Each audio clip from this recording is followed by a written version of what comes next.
예수님을 구세주로 믿는 사람들을 가리켜서 크리스찬이라고 합니다.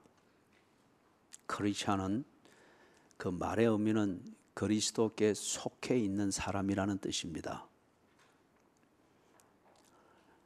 크리스찬 된 증거가 무엇이냐, 여러 가지로 나타날 수 있는데 오늘 이 요한 1서라는 이 성경에서 말하는 크리스찬됨의 증거는 이웃을 사랑하는 겁니다.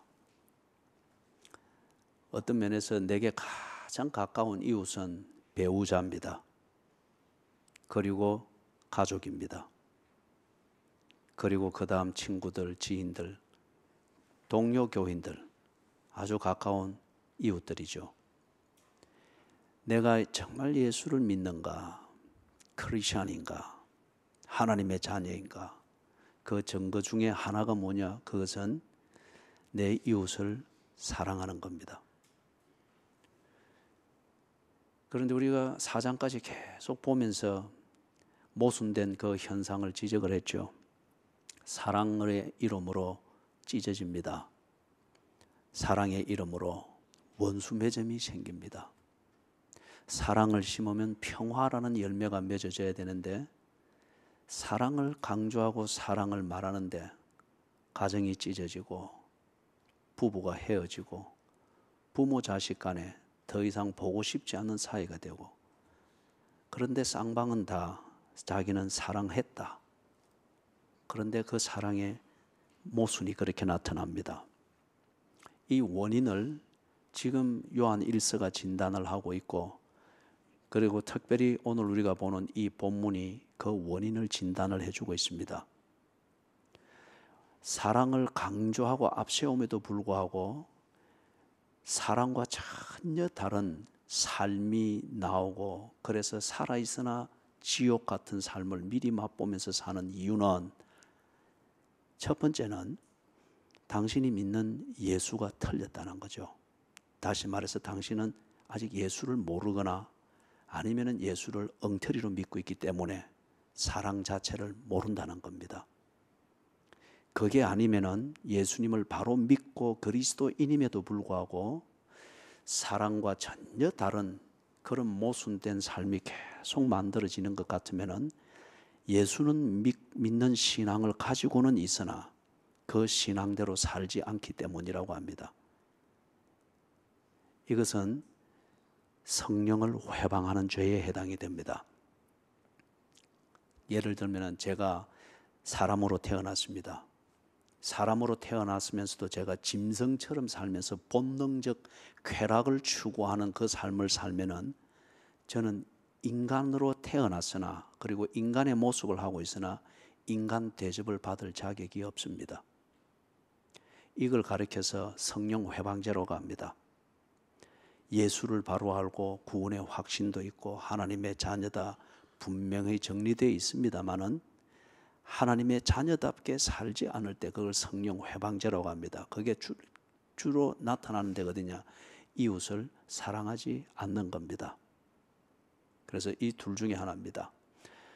하나님이 우리에게 보여주시고 심어주시고, 그래서 그게 우리 삶이 되도록 해주신 사랑, 그 자체에는 거짓이 없습니다.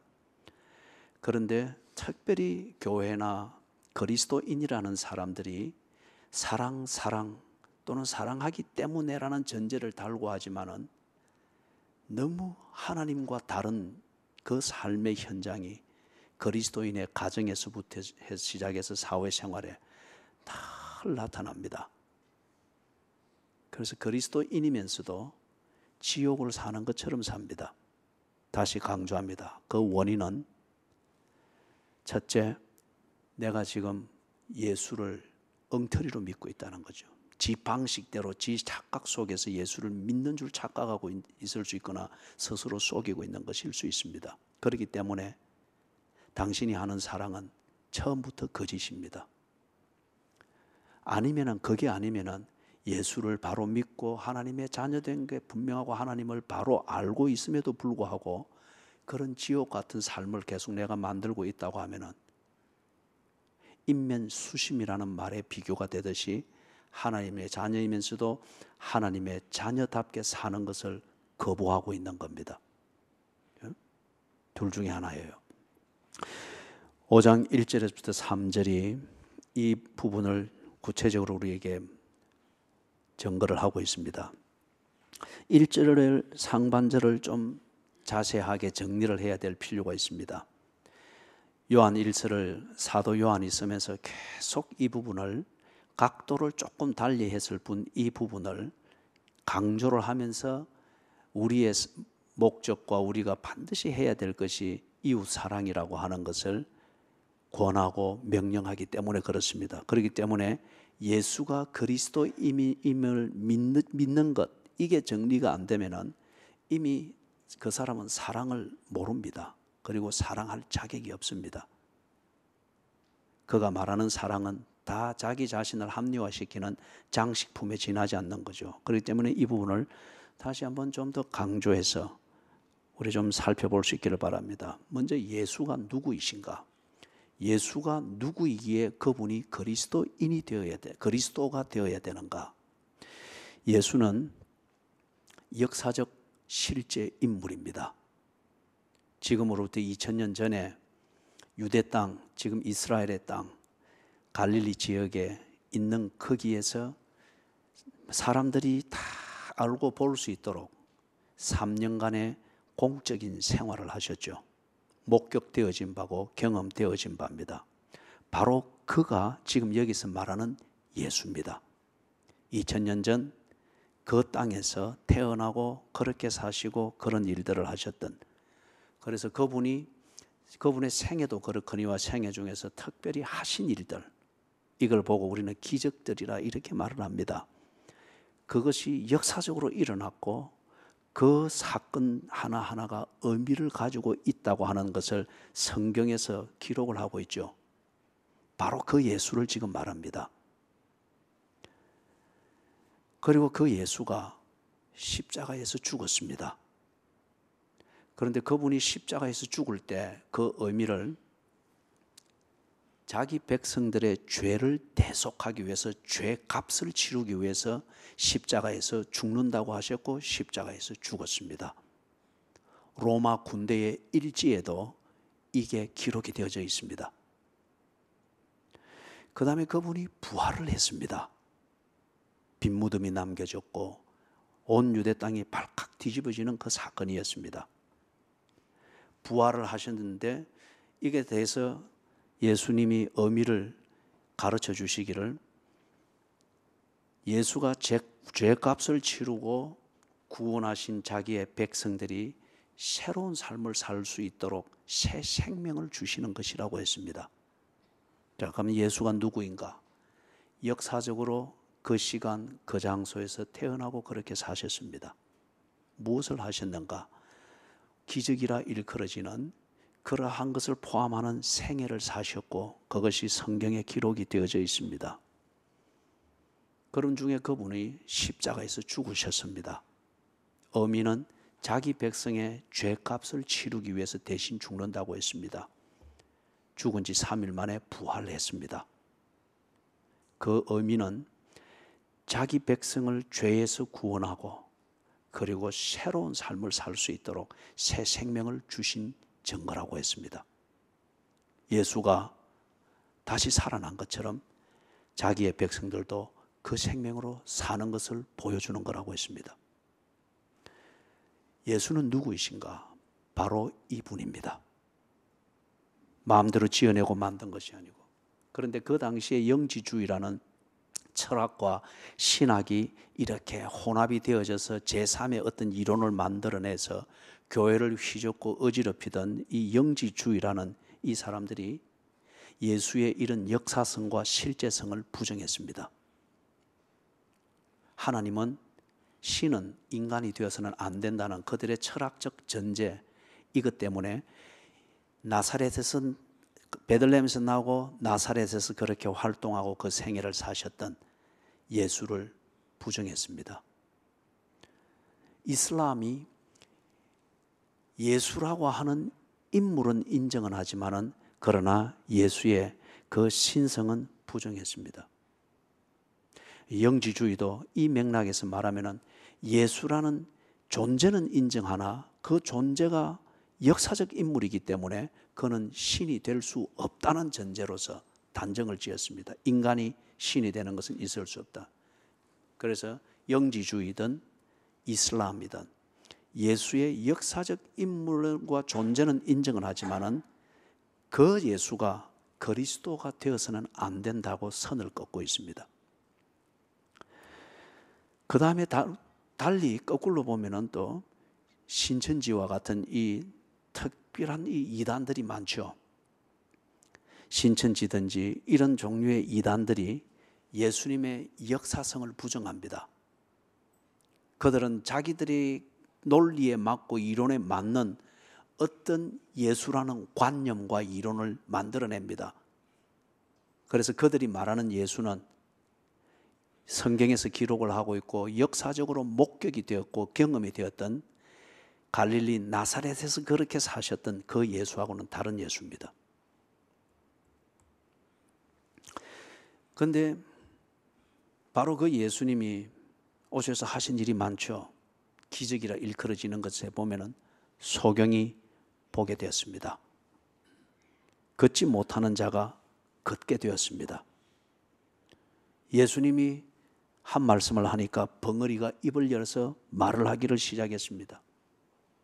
예수님이 한번 만져주시니까 그 당시로는 그 자체가 저주고 그 자체가 지옥으로 여겨졌던 나병, 이 문둥병으로 일컬어졌던 이 나병 환자가 깨끗함을 받았습니다. 예수님이 한 말씀을 하니까 죽은 자가 다시 살아났습니다. 예수님이 보여줬던 이 기적들입니다. 그런데 이 기적들이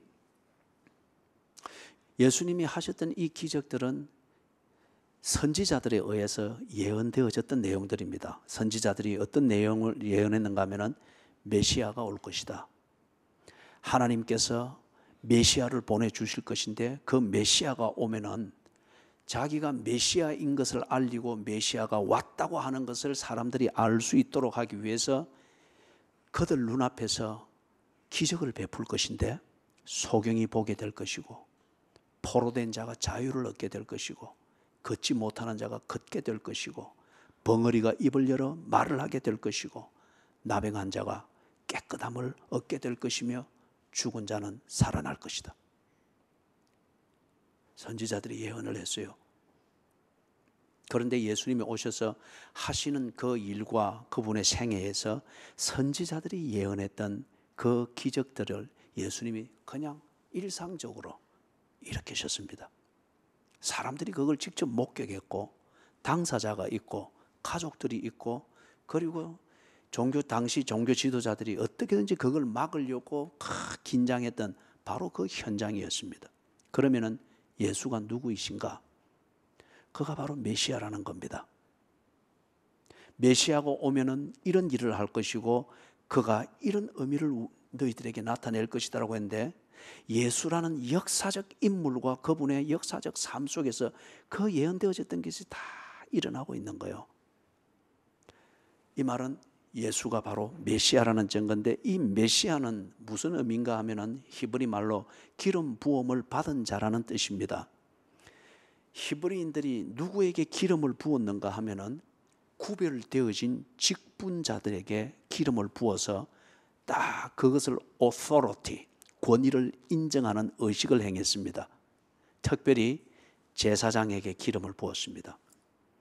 왕이 대관식을 할 때에 기름을 부어서 왕은 신의 뜻을 받들어서 백성을 통치한다는 이 권위를 인정하는 의식을 행했습니다. 그 다음에 누구에게 이것을 또 부었는가? 선지자에게, 나시린이 되는 선지자에게 부어서 했습니다. 그러면은 기름 부음을 받은 자다. 하나님께서 자기 백성을 구하기 위해서 한 사람을 보낼 것인데 그는 하나님이 계획하신 대로 그 뜻을 이루어가기 위해서 구별되어진 자라고 해서 메시아, 즉 기름 부음 받은 자라고 불렀던 겁니다. 메시아가 오면은 무엇을 할 것인가? 즉 메시아는 하나님이 약속한 자지 않습니까? 그가 오면은 선지자들이 예언할 때에 구원자로서 그분이 할 일을 하실 것이다. 그가 하는 구원은 무엇인가? 죄에서 자유케 할 것이다. 죄의 권세로부터 사람을 자유하게 할 것이다. 그렇게 하는 이유는 하나님과의 관계를 회복하기 위해서다. 지옥 운명에 처해서 살던 사람을 천국에 합당한 생명을 가지고 천국을 향하여 살도록 할 것이다. 이게 메시아가 오셔서 이루실 구원이라고 예언을 했습니다. 그러면서 또 선지자들이 예언하기를 이 메시아는 죄에서부터 자유케 하기 위하여서 죄의 값을 치룰 것이다. 그리고 이 메시아가 죄의 값을 치르고 구원한 자는 새 생명을 살 것이다. 전혀 다른 삶, 다른 본질의 새 생명을 살게 될 것이다. 그래서 예를 들면은 에스겔서 38장에서 마른 뼈들이 살아나는 환상을 보여줍니다. 전혀 다른 생명, 이 생명을 살게 될 것이라고 합니다. 그러면은 이 메시아를, 이 히브리어 메시아를 헬라어로 번역을 한 게 무엇인가 하면은 크리스토스, 우리 음력으로 옮겨놓은 게 그리스도입니다. 그리스도는 곧 메시아를 의미합니다. 기름 부음을 받은 자, 하나님이 자기 백성을 구하기 위해서 특별히 구별하여서 보내어서 하나님의 계획을 완성시키는 그 사람을 히브리어로는 메시아라고 불렀고 헬라어로는 크리스토스라고 불렀고, 이것을 우리말로 번역해서 옮겨 놓을 때 음력 그대로 옮겨서 그리스도라고 불렀습니다.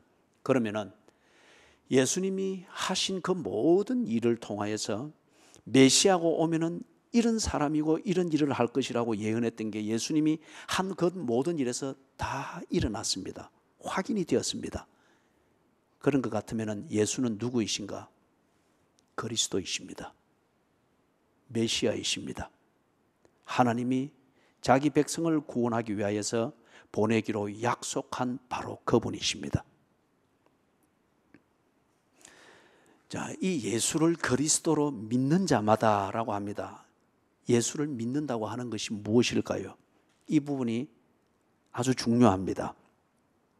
알기는 알지만은 그것을 믿지 않는 것 같으면은 아는 것, 그거는 그는 액자 속에 들어있는 명화에 지나지 않습니다. 믿는다고 하는 것, 이것이 예수를 통해서 하나님이 내게 주시는 구원, 예수를 통해서 내게 주시는 새 생명, 예수님을 통해서 내게 주시는 지옥의 운명을 벗어나서 천국의 생명을 사는 이 구원을 내가 일상에서 누리게 되는, 나의 것이 되는 바로 그 비결입니다. 믿는다고 하는 것. 그러면 이게 무엇일까요? 철학적으로 이 모순을 풀어야 됩니다. 믿기 때문에 믿는 대상이 생긴 게 아닙니다. 논리죠. 내가 어떤 것을 믿는다 하게 될 때는 믿어야 될 사실이든지 믿어야 될 내용이든지 믿어야 될 대상이 먼저 존재해 있어야 합니다. 내가 무언가를 믿기 위해서는 믿어야 될 대상이든지 믿어야 될 내용이든지 믿어야 될 사실이 먼저 존재해 있어야 됩니다. 그 다음에 먼저 존재해 있는 그 내용이 내게 전달되는 과정이 있어야 됩니다. 그럴 때에 내가 믿을 것인가 말 것인가 고민이 시작이 될 수가 있습니다. 이게 없는 상태에서 내가 무언가를 믿는다 하게 될 때 이것은 순전히 자신의 관념입니다. 자신의 추상일 뿐입니다. 자신이 스스로 만들어내는 심령적 의지일 뿐입니다. 이것을 우리가 심령과학에서 또는 심리학에서 마인드 컨트롤이라고 하면서 거기서 많은 가지들을 뻗쳐내죠. 기독교에서 믿는다 하게 되는 것은 종교적 치성을 들이도록 만드는 의지나 열정을 말하는 게 아닙니다. 기독교에서 말하는 믿는다고 하는 것은 지극히 인격적입니다. 그리고 철학적입니다. 철학적으로 모순이 되지 않습니다. 조금 전에 말했던 것처럼 내가 무언가를 믿는다 하게 될 때는 믿어야 될 대상, 믿어야 될 사실, 믿어야 될 내용이 먼저 존재해 있어야 됩니다. 그리고 그것이 내게 전달되는 그 과정이 있어야 됩니다. 그럴 때에 내가 그 믿어야 될 내용에 내가 맞서게 되는 거죠. 그래서 이게 진짜인가 아닌가, 이게 내게 가치가 있는가 없는가, 정말 이게 그러한가를 고민하면서 믿을 것인가 말 것인가를 결단하게 됩니다. 그러면 이 말이 무슨 말이냐? 믿음이 먼저가 아니고 하나님께로부터 났다고 하는 이 사실이 먼저입니다. 예를 들면 내가 내 어머니를 사랑하고 어머니를 효도해야지 하는 효심이 있는 이게 먼저가 아니고 어머니가 날 낳으셨다고 하는 이 존재가 먼저입니다. 자, 이것을 우리가 좀 신학적 원리로 성경에 있는 대로 정리를 해보십시다. 하나님께로부터 난 자라고 합니다. 다시 말해서 하나님이 인간을 구원하셨습니다. 이걸 요한 1서에서는 하나님이 우리를 먼저 사랑하셨다고 합니다. 하나님이 인간을 구원하셨다. 이걸 이 표현에서는 1절 하반절에서는 하나님께로부터 난 자라고 합니다. 이 태어남, 존재함, 하나님의 구원을 받았다는 이 사실이 먼저 존재했습니다. 먼저 이루어졌습니다. 그런데 하나님께로부터 난 자, 하나님으로부터 구원받은 자들이 이 사실을 모르고 있습니다. 어쩌면은 자기 본능이든지 어떤 자기가 원하는 이것에 집착하느라고 이 분명한 사실, 이 진리를 모르고 있습니다. 아니면은 애써 거부하고 있습니다. 하나님께로부터 났다고 하는 이 사실을. 그래서 이것을 가르치고 바로잡기 위하여서 예수가 오셨습니다. 그리스도가 오셨습니다. 그리스도가 오셨고 메시아가 오셨다는 이 분명하고 실제적이고 역사적인 증거는 역사적 예수가 존재했고 그렇게 사셨습니다. 그렇기 때문에 그리스도가 오셨습니다. 메시아가 오셨습니다. 오신 이유는 하나님께로부터 난 자라고 하는 이것을 분명히 알게 하기 위해서입니다. 내가 하나님께로부터 난 자임에도 불구하고 지옥 자식처럼 그렇게 살면서 더 지옥 자식처럼 사는 것이 인생인가 싶어서 그렇게 착각하며 살고 있는 우리를 첫째, 지옥 자식의 옷을 벗겨내어서 아이를 목욕시켜서 잠자리로 들이듯이 우리를 지옥 자식의 그 모든 때로부터 벗겨내기 위해서 예수께서 오셨습니다. 그 다음에 너는 지옥 자식이 아니고 하나님께로부터 난 자라고 하는 신분의 확인을 위하여서, 가르쳐주기 위하여서 오셨습니다. 그런데 목욕은 했고 가르쳐주는 것은 드러나 여전히 모릅니다. 여전히 과거에 매이고 옛 습성에 매여 있습니다. 이러한 하나님께로부터 난 자에게 예수님이 교회를 주셔서 증거하게 하십니다. 증거하게 하십니다. 예수가 구세주이시다. 길은 여기에 있고 진리는 여기에 있고 생명은 여기에 있다. 여기에 구원이 있다. 증거합니다. 어쩌면 여러분들이 누군가의 전도를 듣고 예수를 믿게 되었을 겁니다. 모태가정에서 태어난 자들은 어머니의 잔소리와 같고 아버지의 훈계와 같은 것을 들으면서 예수가 그리스도인 것을 귀가 따갑도록 들으면서 어느 때인가 이것에 대해서 눈이 열리게 되었을 것입니다. 하나님께로부터 났다고 하는 이 구원이 먼저 있습니다.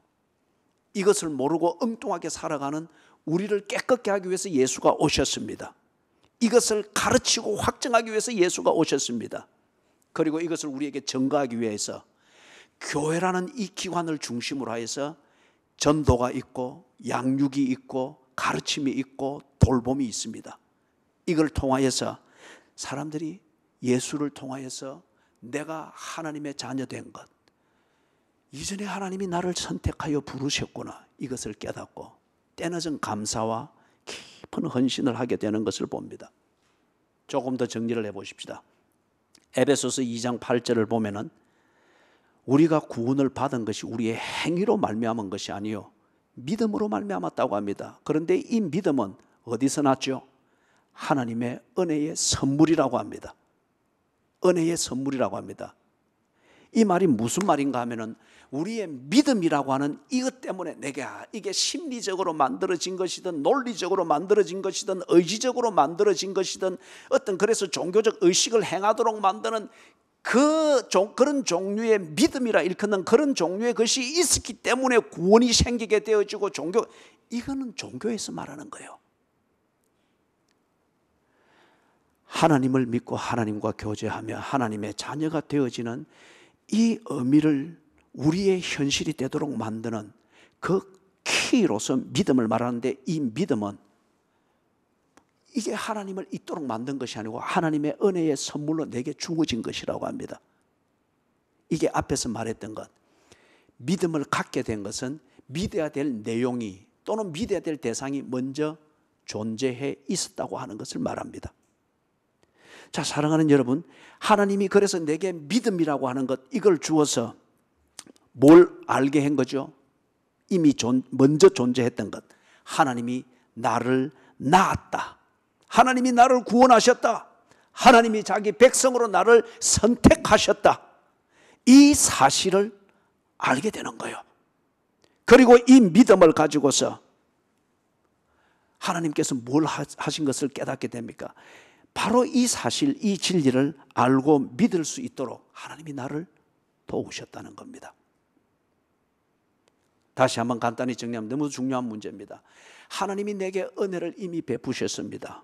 그 은혜의 내용이 뭔가 크게 두 가지입니다. 하나는 하나님이 나를 낳으셨다, 자기 백성 되도록 나를 낳으셨다. 이걸 내가 모르고 헐레 이렇게 지낸단 말이에요. 여기에 대해서 내가 그것 사실을 알고 인정할 수 있도록 나를 도우셨습니다. 이걸 뒤에 다 깨닫게 되어진 게 뭐냐, 이걸 가르쳐서 믿음이라고 합니다. 자, 이 두 가지 사실을, 나를 낳으셨다, 그리고 이 사실을 알고 인정할 수 있도록 하나님이 나를 위해서 일하셨다. 누군가의 전도를 통해서, 잔소리를 통해서 교회의 다른 목적으로 갔는데 그 목적과 상관없이 이 진리를 가르치고 하는 걸 통해서 거기서 대해서 눈이 열리면서 깨닫게 되어졌다. 그래서 어떻게 되는 거죠? 하나님을 인정하게 됩니다. 그리고 하나님을 따라갑니다. 왜 따라가죠? 그와 함께 거하기 위하여서. 이게 믿음입니다.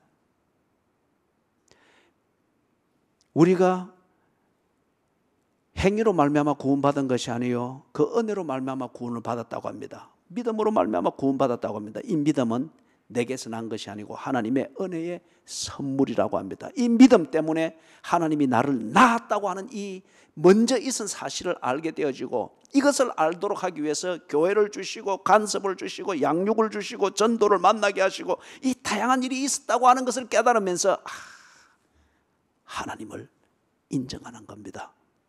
그분을 따라갑니다. 그러면서 그분과 함께 거하기 위하여 이전에 함께 거하던 모든 것을 버리고 정리합니다. 여러분, 이 이해를 돕기 위해서 한 가지 예를 듭니다. 한 아이가 4살 때에 고아원에 맡겨졌습니다. 옛날엔 1960년대 초반 이럴 때에는 부모가 있지만은 고아원에 맡겨지는 아이들도 많았습니다. 너무 살기가 힘드니까 그럴 때 고아원에서 그런 아이를 받아주었습니다. 이 아이가 4살 때에 맡겨지면서 얼마나 울었겠어요. 우는 이유는 불안한 거죠. 불안한 이유는 뭐죠? 엄마가 안 보이니까. 예? 엄마가 안 보이니까. 그래 그때부터 울고 나중에는 지치니까, 며칠 지나니까 지치니까 엄마는 그 아이의 그리움이 됩니다. 그리고 한 달 가고 2달 가고 약 1년이 지나갈 때에 엄마에 대한 그리움은 그냥 씨앗이 됩니다. 그러나 엄마에 대한 감각과 현실은 이 아이에게서 멀어졌습니다. 엄마에 대한 그리움이 있습니다. 그런데 어느 날 엄마가 찾아옵니다. 찾아올 때 엄마는 미안하기도 하고 가슴이 아프기도 하고 해서 아이를 보면서 보는 순간부터 헤어질 때까지 눈물이 마르지 않습니다. 한 번 더 쓰다듬어 주고, 없는 돈에 옛날에는 그 뭡니까, 운동화, 검은 배로 만든 운동화 있잖아요. 앞에 구멍 3개 뚫려서 끈매고 이걸 사서 품에 품고 와서 아이 발에 신겨주고 끈을 다시 매주고 발을 만져보고, 그리고 고아원에 사정해서 아이를 데리고 손잡고 나와서 밖에 가서 이발소를 찾아서 이발을 시켜봅니다. 옛날에는 고아원에서 이발할 때 전부 다 소위 말해서 빡빡 깎았잖아요. 그죠? 그래서 후원하는 미국 어느 단체에서 온다 이러면은 가위 가지고 이게 탁탁 이래 하지만은 전부 다 가위 자국 나고 엉망이었잖아요. 그죠? 그러니 그게 안 쏘니까 엄마가 또 데리고 나가서 가위질을 했어요. 다가가고 친밀감을 보여주고 쓰다듬어주고 어떻게든지 내가 네 엄마고 내가 너를 버리지 아니했다고 하는 것을 아이가 4살, 5살, 6살 이럴 때 뭘 알아듣습니까? 심어주는 거죠. 그러고 3년을 지난 뒤에 이 엄마를 그런 식으로 한 2-3번 만난 이 아이가 엄마를 잊지 않습니다. 그러나 엄마를 만날 때마다 서먹합니다. 서먹합니다. 엄마의 다가감과 친밀감을 보여주는 것, 이걸 통해서 나중에 아이를 데리고 갈 때 서먹서먹하지만은 손을 붙잡는 엄마의 손에 지 손을 다 넣고, 그러나 마음 깊숙이 안심은 됩니다. 그러나 현실적으로는 불안합니다. 서먹하니까 엄마를 따라갑니다. 끊임없이 베풀어주는 엄마의 친밀감 속에서 이 아이가 드디어 엄마를 압니다. 아줌마 같은 엄마에서 나를 낳아준 엄마, 엄마로서의 엄마로 알게 되어집니다. 이것은 저의 얘기입니다. 지어낸 얘기가 아니고 저의 얘기입니다. 사랑하는 여러분, 엄마가 날 낳아주고 키운다는 이 사실이 먼저 존재했습니다. 고아원이라는 환경에서 한 3년 지내는 동안은 그 사실이 잊어질 정도로 현실에만 매몰이 되어 있습니다. 그러나 엄마라는 이 그리움, 우리 전도서 3장에 있는 것처럼 영원을 사모하는 마음을 우리에게 심었기 때문에 이게 빗나갔을 때 다 종교심으로 나오는 거잖아요. 그래서 하나님이 서먹하고 이해하기 어렵고 곤란합니다. 그런데 하나님께서 예수 그리스도의 십자가라는 이 사건을 통해서 분명하게 내가 너를 낳았고 나는 너를 포기하지 아니하며 너를 찾는다 보여줍니다. 이것을 구체적으로 알고 있듯이 그 엄마가 그 아이를 찾아서 엄마와 아들의 이 관계를 잊지 않기 위해서 어려운 중에도 1년에 한 번이라도 찾아오듯이 교회를 통하여, 전도를 통하여, 그리고 성도의 교제를 통하여, 이런저런 매스컴을 통하여 하나님이 누구이시며 그가 사람을 위하여 뭘 하기를 원하는가를 듣게 하고 생각하게 합니다. 그래서 하나님으로부터 난 자는 하나님의 다가오심, 끝없이 다가오심, 그 다가오시는 그 손에 드디어 손을 맡기고 그 하나님을 따라갑니다. 그리고 하나님의 자녀로 하나님과 함께 동거하게 되는 것을 봅니다. 이것이 예수가 그리스도인 것을 믿는다는 겁니다. 우리의 믿음이 하나님을 창조한 것이 아니고 하나님이 나를 낳았다는 이 사실이 먼저 존재했기 때문에, 그리고 하나님이 이 사실을 내게 알려주기 위해서 역사 안에서 이 몸부림을 쳤기 때문에 어느 날인가 내가 알게 된 겁니다. 그래서 그 아이가 고아원에 나와서 엄마와 함께 뒹굴며 어리광을 부르며 그렇게 자라기를 시작했던 것처럼 이 사실을 깨닫고 믿게 된 그리스도인이 드디어 주 안에서 신앙생활이라고 하는 것을 하는 겁니다. 1절 마지막에 믿음의 진실성을 증명하는 증거에 대해서 이야기를 합니다. 오늘 우리 1절까지만 하겠습니다. 또한 낳으신 이를 사랑하는 자마다 그에게서 난 자를 사랑하느니라. 믿음의 진실성에 대한 증거가 무엇이냐, 이걸 지금 말하는 거예요. 왜냐하면 당시 소아시아 교회 그리고 에베소 교회 특히 믿음을 말하고 사랑을 말하는데 이 성경과 다르고 하나님의 속성과 다른 결과들이 계속 일어난단 말이에요. 그렇다고 하면, 그럼에도 불구하고 내가 예수를 바로 믿고 있다, 내 믿음이 옳다라고 주장하면서 계속 그런 삶을 고집을 하고 있단 말이에요. 그래서 네가 정말 예수가 그리스도인 것을 믿느냐, 그 믿음이 종교적인 의지나 종교적인 감상이나 네 주관이 아니냐, 네가 정말 믿는다고 하는 것 같으면 성경이 가르치고 기독교가 가르치는 이 믿음을 네가 가졌다고 하면 그 진실성의 증거는 무엇이냐? 낳으신 이를 사랑해야 한다. 내가 내 어머니의 아들이라는 증거는 내 어머니를 사랑하는 겁니다. 낳으신 이를 사랑하는 것, 이것이 내가 하나님을 믿는다는, 예수가 그리스도라고 하는 이것을 믿는다는 그 진실의 증거라는 거죠. 사랑하는 여러분, 낳으신 이, 즉 하나님을 인정하되 하나님을 사랑하지 않는 교인들이 너무너무 많다는 겁니다. 가장 근본적인 것은 하나님으로부터 난 자가 아닌데 그리스도인의 흉내를 내고 있는 것, 그것은 가장 근본적인 문제예요. 그 다음에 여기 지금 특히 에베소 교회에서 문제가 되고 있는 것은 하나님의 존재를 인정을 합니다. 그리고 하나님의 은혜로 내가 믿음을 가졌고 그래서 내가 주와 함께 거하는 그리스도인이 됐다고 하는 것은 인정을 합니다. 그러나 하나님을 사랑하지는 않습니다. 이게 그들의 현실적인 문제였어요. 예를 들면 이렇습니다. 부모의 존재를 인정합니다. 부모의 역할을 인정합니다. 부모님의 공을 인정합니다. 그러나 그 자식이 지 방식대로 살려고 합니다. 부모를 인정합니다. 그러나 지 방식대로 살려고 합니다. 이것은 인정은 하되 부모를 사랑하지 않는 겁니다. 하나님의 존재를 인정합니다. 하나님의 위엄과 권위와 능력을 인정합니다.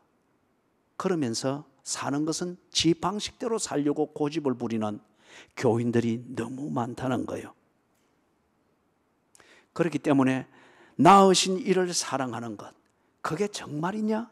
네가 낳으신 이를 인정하고 그 앞에서 두려운 척하고 종교적 제사를 드리고 형식적 예배를 드리는 것은 의무감과 양심을 때우는 것, 이것으로서 낳으신 이를 사랑한다고 네가 말할 수가 없느니라. 정말 네가 낳으신 이를 사랑하는 것 같으면, 인정할 뿐만 아니라 사랑하는 것 같으면 그에게서 난 자를 사랑해야 하느니라. 그렇지 않습니까? 부모님이 자식들에게 가장 원하는 게 뭐겠습니까? 형제간에 우애 있게 지내는 것이 않겠습니까? 그리고 그 가문을 잘 이어가도록 준비되어지는 그런 형제의 우애를 부모들이 바라는 것이 않겠습니까? 그것 때문에 이 자식의 잘못을 감추어주고 저 자식의 약점을 보완해주고, 그래서 형제간에 어떻게든지 다른 꼬투리 잡혀서 우애가 상하지 않도록 하려고 부모들이 그렇게 감추고 다듬고 챙겨주고 뒤로 주고 앞으로 주고 형제들을 그렇게 키우는 거지 않습니까? 하나님에게서 내가 난 자, 그리스도인이다, 하나님의 자녀다, 이것을 분명히 믿는 믿음이 있다고 하면은 동료 교인들을 알아보고 그렇게 그들을 위해서 사랑해야 하는 것, 이게 바로 예수가 그리스도이심을 믿는 하나님의 자녀된 증거라는 것입니다. 사랑하는 여러분, 하나님이 나를 사랑한 이것 때문에 우리가 사랑이라 일컫는 이 삶을 살 수 있다고 우리가 계속 강조했죠. 하나님이 나를 사랑하신, 사랑이라 우리가 일컫는 하나님이 나를 위해서 하신 그 일이 크게 두 가지로 정리가 되었습니다. 하나는, 하나님은 나를 살리려는 목적을 가지십니다. 그걸 위해서 하나님은 다함이 없는 자기 희생을 감당했습니다. 이 내용을 가르쳐 우리는 사랑이라고 부르고 있습니다. 하나님으로부터 난 자, 나의 동료 그리스도인들을 사랑하려고 하면은 그들이 진정 하나님을 향하여 살아나고자 하는 이 목적을 가지고 그 목적에 맞는 다함이 없는 희생을 감수해내야 됩니다. 이게 그에게서 난 자를 사랑하는 것이죠. 사랑하는 여러분, 참된 믿음을 가지고 그리스도인의 참된 신앙을 가지고 그래서 하나님을 사랑하는 게 진실일 것 같으면은 동료 그리스도인들을 사랑하여 그가 하나님을 향하여 살아나고 그 목적을 위해서 내 모든 것을 목적에 맞춰서 희생하는 것, 이게 자연스럽게 나타나지 않겠어요? 한 가지 예를 드리고 마칩니다. 우리말에도 그게 있죠. 피는 물보다 진하다 그러죠. 그런데 동료 교인들이라 동료 그리스도인들이라 해서 함께 모이는 에베소 교회가 기름과 물처럼 늘 싸우고 다투었습니다. 피는 물보다 진해야 되는데 하나님에게서 난 자매는 다 같은 피를 가지고 같은 공감함이 있어야 되는데 에베소 교회와 소아시아 교회가 믿음을 말하면서 사랑을 말하면서 기름과 물처럼 늘 싸웠습니다. 그들의 피는 달랐기 때문입니다. 하나님을 믿는 믿음이 달랐기 때문입니다. 하나님을 모르고 오면서 하나님을 믿는다고 스스로 착각하고 있었겠죠. 마지막 드리는 예는 이겁니다. 솔로몬의 재판 이야기를 알죠. 한 어머니가 아이를 낳았는데 키우는데 너무 가난했던 모양입니다. 이 아이가 허기지고 굶주린 데다가 자면서 옆에 엄마에게 눌렸는지 어딘지 죽었습니다. 그래서 이 아이를, 죽은 아이를 다른 엄마 옆에 싹 눕혀놓고, 그죠? 싹 눕혀놓고 살아있는 그 아이를 다 데려와서 지 아이라고 했습니다. 그러니까 그 아이 엄마가 난리가 났습니다. 친엄마가. 이럴 수가 있나? 왕에게 갔습니다. 왕이 그 아이를 딱 두고 자기 아이라 주장하는 두 엄마를 세워놓고 누구 아이고? 내 아이입니다. 그리고 거짓말은 때로 더 진실처럼 들리고 거짓말을 하는 사람은 진실을 말하는 사람보다 더 절박하고 호소력 있게 말할 수 있습니다. 그래서 이 아이를 훔친 엄마가 더 절박하게 더 진짜처럼 막 그렇게 하니까 친엄마가 할 말이 없습니다. 억장이 무너지니까. 그래서 참 지혜로운 왕이었습니다. 솔로몬 왕이 칼 가지고 온나? 칼 가지고 아이를 눕혀놓은 이 아이를 반으로 쪼갤게. 반은 네가 가져가고 반은 네가 가져. 됐나? 쪼개려고 하니까 친엄마가 거짓말을 말하는 그 가짜 엄마의 거짓말쟁이의 그 절박함보다도 더 절박하게 왕을 말립니다. 살려주십시오. 내가 아이를 포기하겠습니다. 그러나 아이는 죽이지 마십시오. 왕이 칼을 내려놓았습니다. 이 아이를 저 엄마에게 주라. 저가 친엄마니라. 피는 물보다 진합니다. 정말 내가 그리스도인이고 예수를 그리스도로 믿는 이 믿음으로 내가 하나님께로부터 난 자라고 하는 이 증거가 분명한 것 같으면 우리는 하나님의 마음을 헤아리는 것이 최우선일 것입니다. 하나님의 마음, 하나님의 뜻은 하나님께로부터 난 자를 서로 사랑하여 하나님의 영광을 서로 공유하며 평화를 누리고 이런 거, 이게 하나님의 뜻입니다. 그렇기 때문에 내가 정말 그리스도인이면 동료 그리스도인들을 위하여서 그가 하나님을 향하여 살 수 있는 이 도움을 주기 위하여 다함이 없는 희생을 하기를 마다하지 않는다는 겁니다. 그런데 왜 싸울까요? 왜 예수 믿는 가정에서 부부가 그렇게 철천지 원수처럼 싸울까요? 왜 부모 자식 간이 사랑의 이름으로 그렇게 원수가 되었을까요? 왜 한 교회 안에서 같은 신앙 고백을 하고 같은 형식의 예배를 드리는데 왜 언제나 시시비비를 가리는 논쟁과 다툼이 끊어지지를 아니할까요? 누군가는, 어느 한쪽은 예수를 엉터리로 믿고 있든지 아니면은 예수는 인정하지만은 예수를 사랑하지 않는 성령 회방죄를 여전히 고집하고 있기 때문에 그렇습니다. 기도하겠습니다. 하나님, 나를 구원하시고 하나님의 자녀로 삼으신 이 사실과 이 사건, 이것을 내가 모르고 지옥 자식처럼 그 감각을 익히기 위해서 몸부림치듯 살 때 하나님은 내게로 오셨고 이 사실을 알도록 하기 위하여서 내게 모든 것을 보여주셨습니다. 하나님 아버지, 들을 귀를 주시고 볼 수 있는 눈을 주셔서 예수님이 그 보혈로 씻겨주신 그 모습 그대로 이제는 하나님께로 돌아가게 해 주시옵소서. 하나님께로부터 난 자답게, 하나님의 자녀답게 사는 삶을 시작하게 해 주시옵소서. 그래서 이제는 지옥 자식처럼 싸우지 않게 해주시고, 지옥 자식처럼 욕심 때문에 모든 것을 경쟁자로 만들고 모든 것을 하나님 싸움의 대상으로 만드는 이 생활과 사고방식과 습관을 다 버리게 해 주시옵소서. 예수님의 이름으로 간절히 기도드리옵나이다. 아멘. 자리에